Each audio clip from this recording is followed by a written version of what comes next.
नमस्कार विद्यार्थियों। समाजशास्त्र की क्लास में एक बार फिर आपका स्वागत है। Myself Ashok Kumar, associate professor sociology, government Dungar college Bikaner. आज का अपना विषय है समाजीकरण के प्रमुख अभिकरण संस्थाएं। समाजीकरण के अभिकरण। नंबर 1, परिवार समाजीकरण करने वाली एक संस्था के रूप में। नंबर 2, कीड़ा समूह। नंबर 3, पड़ोस। नंबर 4, नातेदारी समूह। नंबर 5, विवाह। नंबर 6, शिक्षण संस्थाएं। नंबर 7, राजनीतिक संस्थाएं। नंबर 8, आर्थिक संस्थाएं। नंबर 9, धार्मिक संस्थाएं। नंबर 10, सांस्कृतिक संस्थाएं। नंबर 11 व्यवसाय समूह। इन 11 के अपने अलग अलग रूप से चर्चा करते हैं। नंबर 1, विवाह, परिवार।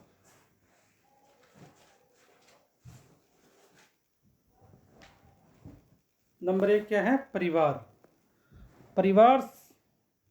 परिवार समाजीकरण करने वाली संस्थाओं के रूप में। परिवार सामाजिक संस्थाओं के रूप में समाजीकरण करने वाली संस्थाओं में परिवार सर्वाधिक महत्वपूर्ण है, क्योंकि बालक परिवार में ही जन्म लेता है और सर्वप्रथम परिवार के सदस्यों के ही संपर्क में आता है। परिवार में ही उसे समाज के रीति रिवाज, लोकाचारों, प्रथाओं एवं संस्कृति का ज्ञान कराया जाता है। समय और महत्व की दृष्टि से परिवार समाजीकरण करने वाली प्राथमिक संस्था है। क्या है? प्राथमिक संस्था। बच्चा यदि मूल परिवार का सदस्य है तो उसे 4 प्रकार की भूमिकाओं का ज्ञान होता है। वे हैं पति पिता, पत्नी माता, भाई पुत्र, पुत्री बहन। चूंकि परिवार एक सार्वभौमिक संस्था है, अतः विश्व के सभी समाजों में समाजीकरण की यह आधारभूत संस्था है। परिवार के अन्य सदस्यों एवं भाई बहनों का भी बच्चे के समाजीकरण पर गहरा प्रभाव पड़ता है।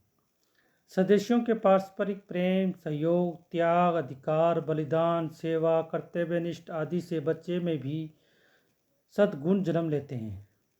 परिवार में आयु, लिंग, पद की दृष्टि से विभिन्न प्रकार के व्यक्ति होते हैं, जिनके संपर्क से बच्चा उनके आचरणों का अनुकरण करता है।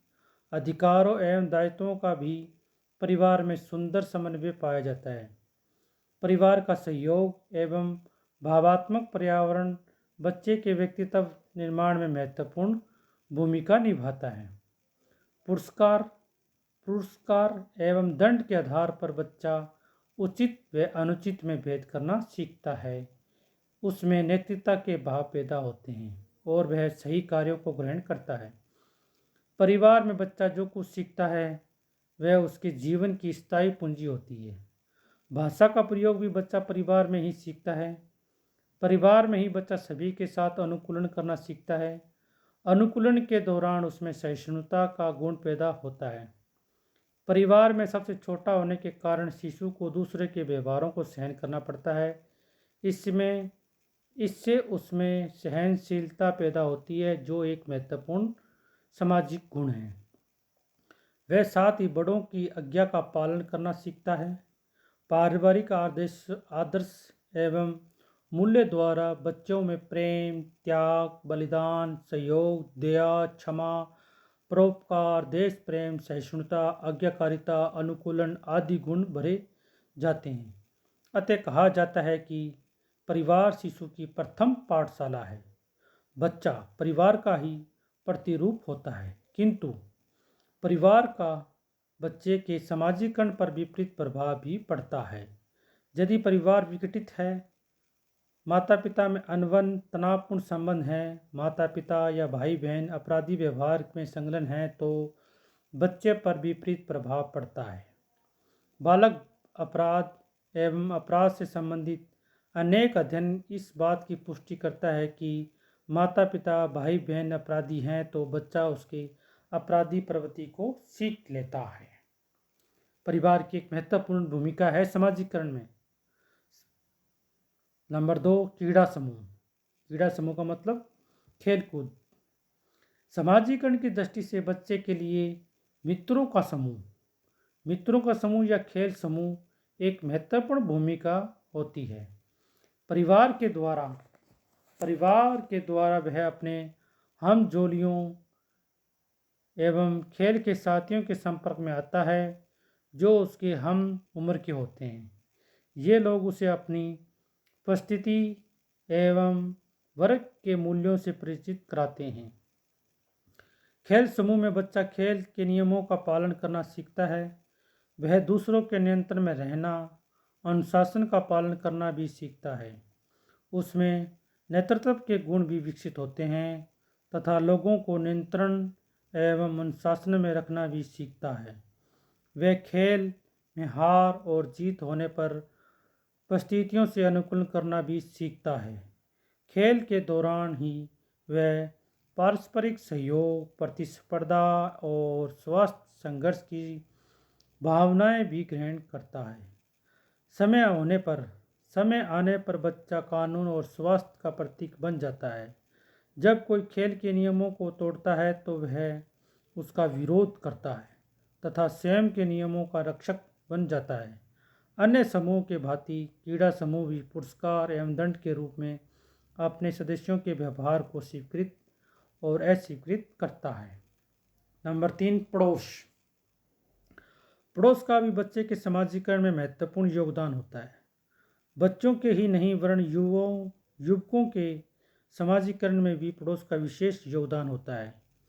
शहरों की तुलना में गांव में पड़ोस का अधिक प्रभाव होता है। बच्चे जान अनजाने में भी पड़ोसी से कई बातें सीख जाते हैं। पड़ोस के लोग बच्चों को स्नेह प्यार में कई नई बातों का ज्ञान करवाते हैं। उनकी प्रशंसा एवं निंदा के द्वारा उसे समाज संपन्न व्यवहार करने को प्रेरित करता है। पड़ोसी समय समय पर उसे यह बताता रहता है कि उससे किस प्रकार के आचरण की अपेक्षा की जाती है। नंबर 4, नातेदारी समूह में रक्त विवाह से संबंधित सभी रिश्तेदार आ जाते हैं। भाई बहन, पति पत्नी, साले साली, सास ससुर, देवर भाभी आदि अन्य संबंधी के संपर्क में व्यक्ति कुछ न कुछ सीखता ही है। इन सभी के प्रति उसमें भिन्न भिन्न प्रकार की भूमिका निभानी होती है। किसी के साथ घनिष्ठ एवं हंसी मजाक के संबंध होते हैं तो किसी से परिहार या दूरी बरती जाती है। विभिन्न रिश्तेदार भी बच्चों पर अपना प्रभाव डालते हैं जिसे वे आत्मसात कर लेते हैं। नंबर 5, विवाह का भी व्यक्ति के जीवन पर महत्वपूर्ण प्रभाव पड़ता है। विवाह के बाद लड़का या लड़की के पति व पत्नी की भूमिका निभानी होती है। विवाह के बाद लड़के लड़कियों को नए दायित्वों का निर्वाह करना होता है। उन्हें एक दूसरे के साथ त्याग करना होता है, निष्ठा रखनी होती है। पति पत्नी भी आगे चलकर माता पिता, दादा दादी, नाना नानी आदि की उपस्थितियां ग्रहण करते हैं। इस प्रकार विवाह के बाद बालक को नई परिस्थितियों एवं भूमिका ग्रहण करनी होती हैं। इन्हें आंतरिकृत करना होता है। नंबर 6, शिक्षण संस्थाओं में हम स्कूल, कॉलेज, विश्वविद्यालय आदि सभी को गिनते हैं। शिक्षण संस्थाओं में बच्चा प्रमुख रूप से अपने गुरुजनों, पाठ्य पुस्तकों, साहित्य तथा कक्षा के साथियों से अनेक बातें सीखता है।